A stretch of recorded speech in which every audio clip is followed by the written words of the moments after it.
Welcome to another episode of the CPG Guys podcast. Our co-hosts, Shri Rajagopalan and Peter V.S. Bond, explore how brands and retailers engage with consumers online, in-store, and everywhere in between. And now, here are Shri and Peter.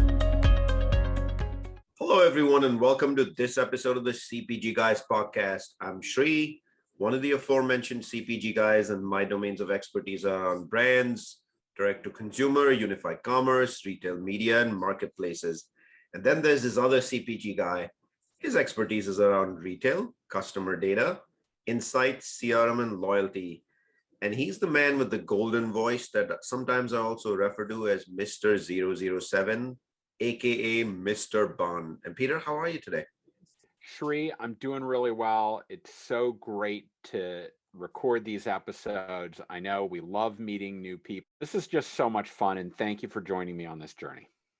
You bet, Peter. But before we get to our guest, I want to remind our audience that all of our content and some of the highlights include a series on profitability that y'all asked us for, our women's leadership series back in last year in 2020, where we were able to actually to donate $8,000 to the Susan G. Komen Fund, along with a match donation. And our founder series of Q1 of 2021 can easily be found on cpgguys.com.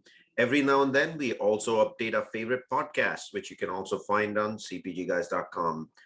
Check our ongoing 1Q1A series is on Instagram with a lot of great industry luminaries, and you can find that by simply looking for our IGTV under our Instagram channel, which is CPG Guys. Our show's content is very much driven by you. We take polls on LinkedIn from time to time, but we want to be very clear. You tell us who to bring on, what sort of content you want to hear, and that's what we bring here on the CPG Guys. And the best way to do that is you can leave us a rating and a review by going to ratethispodcast.com/CPG Guys and follow us on LinkedIn. The easy way. Simply go to LinkedIn, go to the search bar and type CPG Guys, and we love those follow. I'm sure you do as well, Peter. Love those follow clicks that people do. Absolutely. And we really appreciate your direction, guiding us and coaching us on content for this show. So without further ado, let me welcome my friend and our guest today, the Chief Digital Officer at E.L.F. Beauty, which she joined in 2016 before being promoted to a current role last year. She spent a career in transforming private equity-backed companies with cutting-edge technologies, high-performance teams, and digital technologies. She's known for keeping fast-growing enterprises agile by readily adopting new tech, recruiting amazing teams and talent, and developing high-impact strategies. Join Peter and me in welcoming to the podcast none other than Ekta Chopra. Welcome, Ekta. How are you today? Hi, so nice to be here. Thank you. I'm really excited to be speaking with you guys. And thank you so much for making time for us today. But before we start the questions, could you please first tell us where the audience can learn more about E.L.F. Beauty online and a brief overview of E.L.F. Beauty, and including if people want to get in touch with you, how they do it? Sure. So you could go to www.elfbeauty.com, which is our investor site, and we'll tell you everything about E.L.F. Cosmetics, Keys Soul Care, and Well people who are part of that brand portfolio. If I think about E.L.F. Beauty, E.L.F. stands for every eye, lip, face, and paw.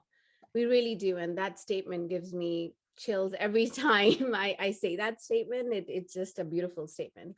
By standing with every eye, lip, and face and paw, we commit to creating a culture internally and in the world around us. So we believe in E.L.F. inside out. And if you go to our elfcosmetics.com, E.L.F. Cares page will tell you about our purpose, what we stand for, the causes we stand for. And I think purpose is part of our DNA as well. So of course, E.L.F. is also available on all the major retailers and their websites. So Walmart, Target, Amazon. You can literally find us in every retailer around the US and globally.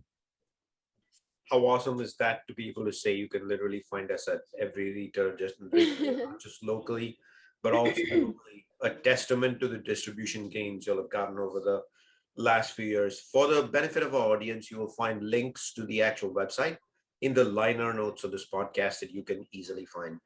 So why don't we get to the questions, and I'll actually ask the first one for you, Ekta. What is the role of a CDO at e.l.f. Beauty?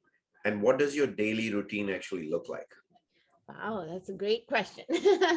So, role of a CDO at e.l.f., I really think it's not just about, I manage tech, e-commerce, and consumer service, but I would also say I play a strong role in the culture of the company and bringing change in the company. So every time there's any big, I do like almost quarterly digital sponsored happy hours for the teams. We have musicians, we have, include all the executive teams. So I do think that building that culture and that momentum in a distributed team is very much part of my role as well, ever since COVID hit as well. And from a daily routine perspective, I instilled in me around 30 minutes of silent me time every morning where I'm focused on doing something for myself, whether it's reading, whether it's exercising, whatever my heart's desire with my favorite cup of coffee, and then get my day started. And it can start as early as 7 because our team's in New York, or it can start as early as 6. It all depends on, when the early morning meetings are. And it goes on till there's no boundaries anymore, whenever I want to shut down. So, but I always try to, really have some alone time with my daughter as well. She's very, very much part of my life. So 3 hours of time with her is throughout the day is really important to me. But other than that, it's all about building relationship with the team. Cross-functionally, I have my check-ins, as well as we have leadership teams. There's always something going on. Ekta, it's a pleasure to have you join us today. Thank you very much, and it's really nice to meet you. Before I ask you a question, I'll make one comment. We had a guest on recently, Nick Modi from RBC Capital, and we asked him about how they recognize value in companies that have purpose. And his comment back to us was, when a company has a very strong purpose, similar to what you described, ultimately that's what attracts really great talent. So I'm sure that that's the case with you all, and that's terrific. I'm a content person. That's my area of focus when I'm not doing podcasting. So I'd sure love to hear from you about the role that digital content plays, its importance in the customer journey, particularly when your scale is primarily driven by physical retail presence. Yeah. But I'll say content, if data is, queen, content is king, and, having a good product is just table stakes, right? You got to have a good product. In terms of, in digital, the role that content plays, it's essential. And not just any content, but having a good content supply chain. So your audience, your segments. Everybody knows this now. Digital has become sort of it's more than just selling on your site. It's a full ecosystem. Your paid media segments, your email, your SMS, and everything, all encompassing. Having a solid content supply chain is the only way to engage with your consumer. And that's not just throwing out any piece of content. You're measuring that content and you're making sure it's resonating with that audience and so forth. So I'd say content is absolutely at the center of everything, but not just that, but building a process around it so you can serve every unique experience is just as important. And then measuring what content is working or not working is also very essential. At e.l.f., we have 3 pillars. One really is around building a strong ecosystem that's connected, and e.l.f. shows up, basically consistent across every single touch point. Second is around harnessing consumer data, making sure that you are really, understanding your consumer, who they are, where they're shopping, and so forth. And the third is personalization at scale. And all of that should drive your digital commerce ecosystem, and it certainly has for us. And not just our direct channels, it's also driving triple digit growth with our retailer.com. It's also driving, amazing traffic, even during COVID times. So at brick and mortar stores. So I would say when your brand shows up consistently and you are measuring your content, as well as the storytelling that you're doing, you really lift all boats. It's not just your direct channel. Speaking of content, showing up, retailer.com and the phenomenal success, congratulations that you've had on retailer.com. Triple digit growth is no easy feat. One of the places where content shows up these days, especially in the last year, as her habits are shifting from browsing in store to virtually almost all browsing being online 24/7 these days, is the word retail media. If you want to be successful, in a past life, we'd create displays in store, engaging Mhm. displays. And over the last, I would say 5 years as opposed to last year, all of that has moved online. What's your take, Ekta, on retail media and its growing importance to brands in general? And do y'all take this as one of the capability areas that y'all are really muscling up in? Yeah. So what I will say is, if you think of all the changes that are happening with Apple and IDFA changes, privacy and so forth, retail media is even becoming more sort of like an important investment. So that's like one thing. The ecosystem around us, around privacy, is almost bringing up these things that were nice to do. They are a must to do now.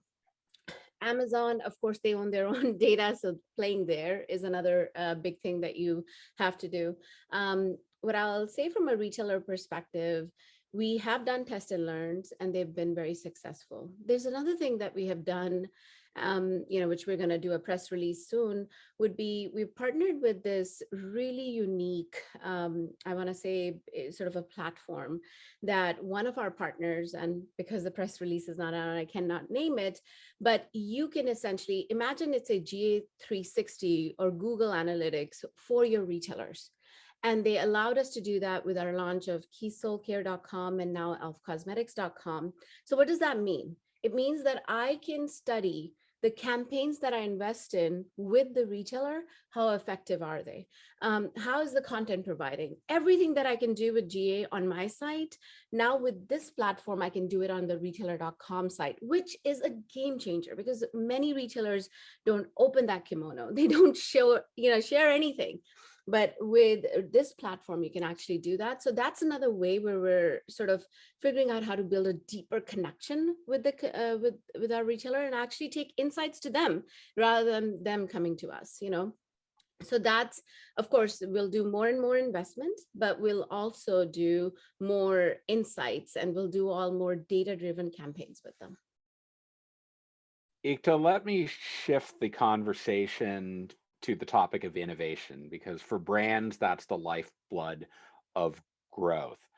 I'd love to hear from you how innovation is planned and introduced at e.l.f. Beauty, and is there a huge digital emphasis on day one, including how you are even digitally promoting innovative products? Wow. e.l.f. is a digital native. So digital is in our DNA. We started selling $1 makeup online when people didn't think that online was a thing. So I would say it's always been part of our DNA. The whole concept was tested on our site and then take those insights to the retailers to showcase what actually works and what are consumers resonating to. So yes, absolutely. From our bi-weekly stage gates where we talk about new products to go-to-market strategy, where we talk about campaigns coming to life or any digital features that we do. Everything, innovation is definitely part of our DNA, and it starts with data. Data is the fuel for a digital ecosystem. We know the consumer and their behavior more than anyone else does in the organization. So for us, it's really important that we take those insights, whether it be when we're, Topbox, which is our listening tool, sentiment tool, to whether it be, our customer data platform, which tells us a lot of information about our first party data. So we do take a lot of that information to our different, cross-functional big meetings like stage gate or go-to-market strategies, so we can fuel them with data to, really make that innovation even better than it's going to be. So, Ekta, speaking of being a digital native, direct to consumer, this must be an automatic and probably one that has been around at e.l.f. Beauty forever. How important is D2C for you, given you have an amazing network of store doors that you're already distributed in globally? And is this just wired into the DNA of this brand and you do it regardless of whether you're counting the dollar sales and it's really about first party data and relationships? Yeah. What I'm really proud of is 2018, obviously digital was a muscle that had to be built. It was a culture shift that had to happen. And 2018, when we saw first time ever, we weren't growing. We had 1% decline, just 1%.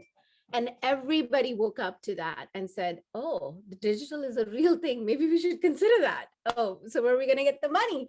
So we shut down our e.l.f. stores at that time and took all those dollars and invested in digital. But it was a big culture shift. It was, and it still is at times, educating people around what digital means and why it's important. Our own .com is a flagship. That's where you build relationship with the consumer. That's where you gather, insights about the consumer. That's where they join your loyalty program. And that is the big thing. That's the most important thing that our brand site can offer is you are the brand authority there. You are the authority in education, in innovation, in how-tos, you name it, everything that the consumer wants to learn and your purpose. So I think the company, or at least the leadership, truly believes that now. And I'm really proud of that. From our CEO, who's always like, oh, how many loyalty members do we have now? How many receipt scans are we doing now? Like, he's so engaged that it's tremendously, sort of, it's invigorating, it's energizing, that everything that we do resonates with our internal teams, but also with our consumers. So let's double click a little bit down on that. I'd love to understand a little bit more about how you're leveraging your direct to consumer program to both connect with and learn from your consumers. Any examples or experiences you want to share with us would be tremendous. Yeah, great. So I would say, let's start with, in order for you to really learn about your consumer on your site, what we built around 2017 was a loyalty program. And I think loyalty program is the most, I think it's, once again, it'll be table stakes for companies going forward. If they haven't thought of a loyalty or a rewards program, they should think about it. We have grown that loyalty program to about almost 2.7 million consumers now. It's a huge number for us. I think what also happened last year was we had 66% new consumers show up to our brand. These are consumers that never either, went to our site. They were probably going to Walmart and the Targets and the Ulta of the world, but when the world shut down, they ended up coming to our sites, right? So what is the benefit of that, and how do we sort of carry that forward? These are consumers that offers are not just that they signed up for X% signed up for our loyalty, X% took advantage of our receipt scanning capability that you can actually not just buy, at e.l.f. and get rewards, but you can buy at Walmart and Ulta and Amazon.com and still get rewards for it. So now we have a broader pool of people that we know where are they shopping, not just at e.l.f., but retailer.com. That data is invaluable in enriching that data, learning about your consumer. And we don't care where they shop. We want them to be in charge of where they want to spend their dollar, but we want them to engage with us. And that's the only way you can do that is with a solid loyalty program that, really gets you to learn about your consumer.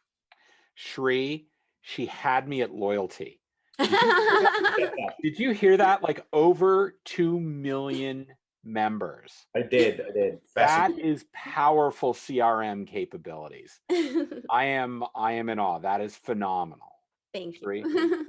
Ekta, if it's not too much to ask, and I know we didn't speak about this in advance, but Peter and I would love to learn that word loyalty, right? What does that mean to you, and what may be some forms that you're actually using that loyalty to communicate and build a relationship with the consumer? Yeah.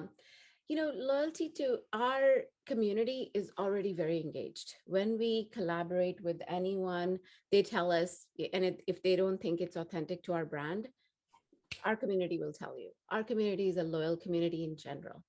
the loyalty members who are joining our loyalty program, these are the most engaged consumers. How do we know that? We know that we launched an E.L.F app. I want to say 56% of the people who actually joined loyalty are coming from the app now, which is an incredible, thing in itself. This consumer is a loyalty member. They are leaving reviews. They are, sort of calling our customer service. You see their, their full journey from what they purchased, how often did they purchase, what are they saying about our brand on Instagram or wherever they're, going. They are engaging with us. So loyalty for us is the most engaged consumer who really cares about E.L.F in a very deeper way. So what are we doing? We're taking this now and we're building E.L.F app 2.0, just focused on the loyalty community. So even if you think about, all the changes that are happening with privacy, I think this is the community that you need to grow, harness, build a relationship with, because they're the ones who are going to inform everything else that you do. So for loyalty for us is a really, really important investment. We just built a brand new CRM team in the middle of the pandemic. We're investing, one of our major investments for this year and onwards is going to be anything to do with loyalty, because that's going to help us grow this first party data and get this community of people that are your go-to people every time you launch something, every time you want feedback, every time you want something that you're doing big about, doing something big. This is the community that will help you sort of, determine if you should do it or not. Hey, Ekta, can I ask you to tell us a little bit more about App 2.0 related to what are some of the real crucial content components, experience and loyalty components that you're weaving into this app? Yeah, so for us, it's going to have an area where, of course, today our app is very basic. It is a wrapper. There isn't any unique experience. The two things that it provides value on is that you can scan your receipts very easily on the app for your loyalty members. The second benefit is our augmented reality tool that we launched on it. So we've been seeing a lot of engagement on that tool. 2.0 will have a special section for the loyal community. The features that we're going to do is, if you are a loyalty member with certain tier or something, you'll get access to certain experiences, certain collaborations like Chipotle, E.L.F Chipotle, or you would get something really unique that is going to allow you to really sort of engage in a different way. So I would say that our app 2.0 will offer a space, almost call it Slack like, or Facebook, I hate to use that word, or community building, like a area where we can engage with them on a one-to-one level. Our community managers can engage with the loyalty members, get feedback on new products, get feedback on new collaborations that we're doing, the influencers that we're working with. So it's almost like building your own social channel in a way, rather than having them go to somewhere else. So can we achieve that? That's the hope. But we have such amazing team of superheroes. I have no doubt we can do it. So How awesome is that, Peter? Amazing team of superheroes. So I want to put my cape on, Shri. This is very. I love the fact that you are looking to actively engage with everyday influencers, those people that are out there, they're highly engaged with your brand, and it's not just you're pushing content out to them. You're seeking feedback in this environment that you're controlling. This is phenomenal. Thank you. I feel on this episode, we've hit quite a few spectrums. We started with the scale of the store door distribution model that's already in play for you. You have phenomenal triple-digit growth on retailer.com. Then we jumped into retail media. We've talked app, we've talked D2C, the importance of cultural and people transformation and your leadership that you're bringing every day to the table there. We even talked about something really cool, which is me time and how you spend 3 hours with your daughter every day. But I want to hone down now on data, because we talked a little bit about data, right? 1P data, especially given how important you've already explained loyalty is to you and how you're going about that. So if we benchmark that against retail data, like is one more important? Is it all the same because it's one giant pool of data? But Yeah. specifically 1P data as you're collecting it, are you harnessing it and using it in your quarterly planning cycles like innovation? And is there any way of getting 1P data outside D2C, like meaningful 1P data? Yeah, such a powerful question, I think, because it's been a journey for us. We started with a very simple earn and burn loyalty program. That doesn't give you much. Yes, you get a checkbox that this person is a loyalty member, and you get the order information or whatever else that they get. Then it kind of evolved into, we did a beauty profile, which tells you, it's an opt-in profile. They tell you a little bit about more about themselves, the tone, the colors, what their preferences are.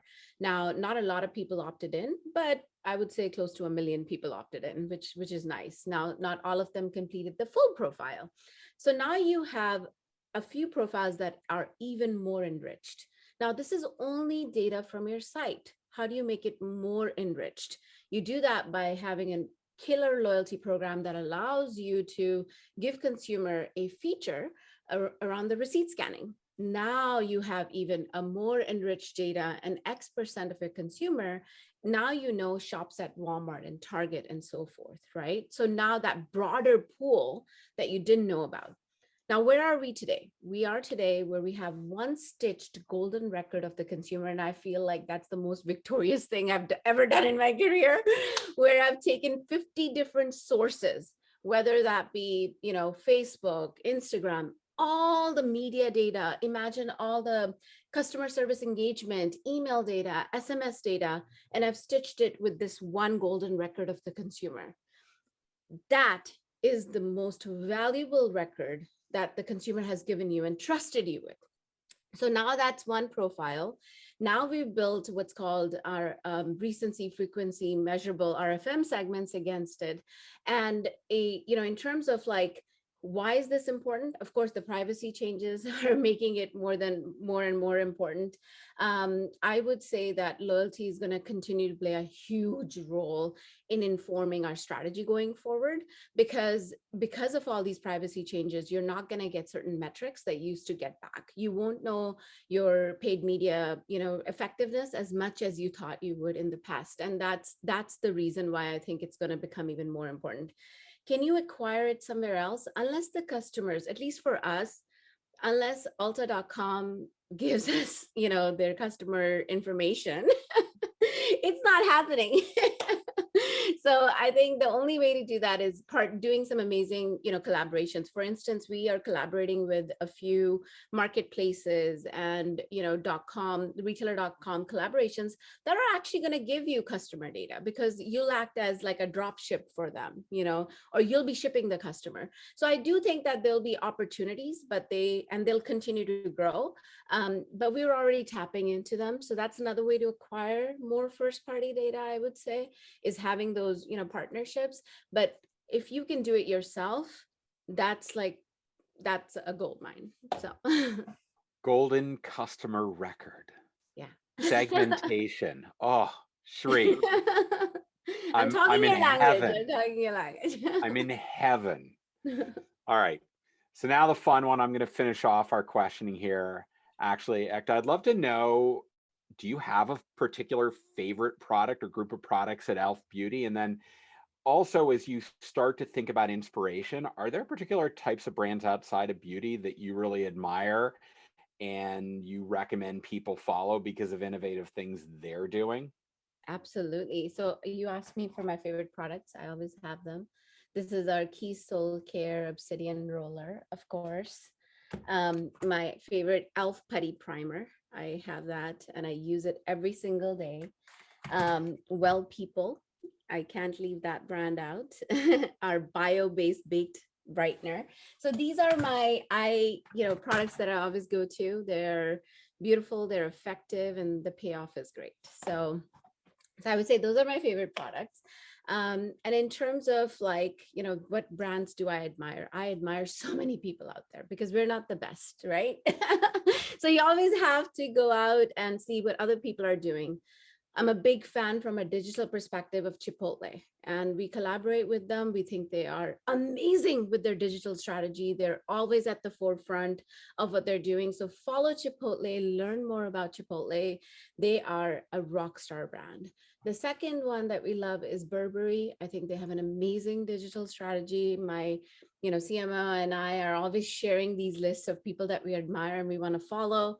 And I would say Burberry is another one. Personally, I love Stitch Fix, and that's been one of my favorite brands from a personalization perspective, and they do it extremely, extremely well. So these are some of the brands that I would say high level are very great. But some of the up and coming in our category, Worst, Tula, like these are the brands that are creating these new clean beauty segments that I think are very interesting, and they do a great job. Beauty Counter. So we follow a lot of people, but we admire some of the ones that I just said. Thank you so much for that, Ekta. And for all audience, I want to remind you that you can find all our content on cpgguys.com, and you can join the growing CPG Guys family in one of two ways or both ways. You can simply go to linkedin.com and in the search bar, type CPG Guys and hit the follow button. And we actually have an Instagram channel too. And Ooh. all you got to do is open up your Instagram, type CPG Guys, and follow us there too, where we have a unique IGTV series where we feature many luminaries from the CPG industry, retail, brands, service providers, where we chat about one question a day, one answer less than 5 minutes. And you can find it by trying to find our IGTV series. We already have a handful of them and many more to come. Shri, I hear we're also on TikTok, aren't we? Yes, that's correct. Peter and I on TikTok. We have to do a dance. We have to do something. Yes. I hear you have talent in your family around this, Shri. We're gonna have to leverage your children to help us. I want to create remind something you, Peter, meaningful. on the CPG Guys, we do what our audience tells us. Yeah, okay. So if the audience reminds us and wants us to do a happy dance, we'll do one eventually one of these days, no problem. But this show is scripted by y'all with the polls that y'all respond to. And recently back in April 2021, we had done 3 polls with you folks, and y'all had told us where to focus on. There was a post made back on April 18, 2021. You can go back and look at it. And y'all have coached us that we really need to keep this show more e-commerce focused than anything else. There's less interest in the in-store business model. There is a interest in the D2C space significantly. And finally, y'all have been very clear with us that you want to continue scripting the show go forward. So we thank you for that. Ekta, thank you so much for coming on the show, making time for us today, and have such a hearty dialogue with us that ranged the spectrum of retail media to data. If there's one word Peter is going to celebrate today and plaster all over that wall in his background, and that's the word loyalty. Thank you. Thank you for having me, guys. It was amazing. To my friend and co-host, Mr. Bond, aka 007, the man with the golden voice, thank you so much for doing this week over week with me. Oh, of course, Shri. And what a great episode. I learned a lot today. It was a lot of fun. It was terrific. And it just keeps getting better. Having the guests on and talking about these imperatives that our followers are telling us they want us to explore. It's great for us. It's great for them. Everybody's happy. So thank you, Shri. Absolutely, Peter. Thank you. And for our audience, catch you soon on another episode of the CPG Guys.